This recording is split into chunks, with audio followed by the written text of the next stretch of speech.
এই মুহূর্তে social media সরগরম অভিনেতা রিজু বিশ্বাসকে নিয়ে।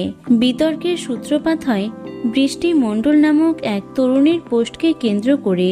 তার করা পোস্টের পর একাধিক নারীর অভিযোগ, মাঝে মাঝে নাকি রিজু তাদের ফেসবুকে ডিস্টার্ব করেন, এমনকি তাদের কাছ থেকে হোয়াটসঅ্যাপ নাম্বার নিয়ে কল করার জন্য জোরও করতে থাকে। কিছু মহিলাকে কুপ্রস্তাবও দিয়েছেন তিনি, যা শুনে রীতিমতো তাজ্জব বনে গেছেন সকলেই। দীর্ঘ 7 মাস ধরে মায়ের অসুস্থতার জন্য টেলিভিশন থেকে দূরে রয়েছেন তিনি। তার মধ্যেই তাকে কেন্দ্র করে বিতর্কের ঝড় সোশ্যাল মিডিয়ায়। বিষয়টি নিয়ে প্রথমে মুখে কুলু পেটে থাকলেও এবার মুখ খুলেছেন তিনি। তবে অভিনেতা যা বললেন তাতে সকলেই অবাক। এ কি বললেন তিনি? তার মাথা কি খারাপ হয়ে গেছে? কি এমন বলেছেন রিজু? আনন্দবাজার অনলাইনের কাছে অভিনেতা জানিয়েছেন, মেসেজ করে কোনো ভুল করিনি। কেউ কি দেখাতে পারবেন আমি অশালীন কোনো প্রস্তাব দিয়েছি?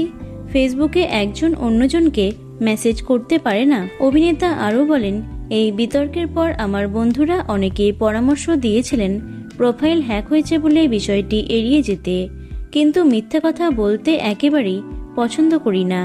এই ক্ষেত্রেও করতে চাইনি। আমি মেসেজ করেছি অনেককেই, কিন্তু শাড়িতে ভালো লাগছে বলা কি অন্যায়? আমার মাকেও 2 দিন আগে একইভাবে প্রশংসা করেছি। তো বন্ধুরা, এ বিষয়ে তোমাদের কি মতামত অবশ্যই কমেন্টে জানিও। ভিডিওটি লাইক এবং শেয়ার করো। এছাড়াও টলি দুনিয়ার অন্যান্য খবর পেতে চ্যানেলটি অবশ্যই সাবস্ক্রাইব করে রেখো। ধন্যবাদ।